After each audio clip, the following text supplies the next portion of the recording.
ملګرو دې خلکو ته دې هم خدای پاک څوک په مخه کوي نه. دا کومه جینۍ چې وایرل شوې ده په ټیک ټاک باندې او ورسره کوم په سوشل میډیا،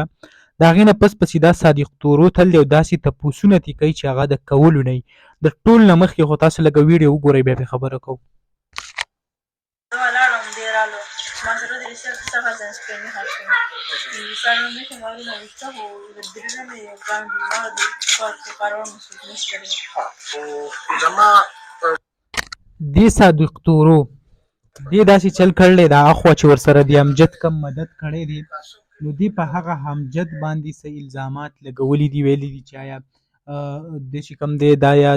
کیمرې مخې ته راوسته یا داسې نور څه، خو په خپله لکه اوس تا ته ضرورت څه و چې ته اوس تلې په دې پسې او د دې نه ویډیو کې بیا هلته چې کوم دی د دې پلار او نور خلک راغواړي، د دې پر دې پلار کې ایمان نشته چې کوتک پسې راوالي او دې سټ ټی وله ونیسي او لږ یې ووایي چې آیا ته پښتنې پیغ دی چې کوم دی هغه داسې قسمه شوکې، او بلکې کم هغه امجد چې دی په هغې باندې هم داسې څه الزامات ولګوي چې آیا دې داسې وکړه. ګوره که تاسو وګورئ امجد چې د دې سره کم مدد کړلی هغه هم داسې چې 50,000 روپۍ ورله ورکړې، ورته یې وویل چې آیا په دې باندې ځان له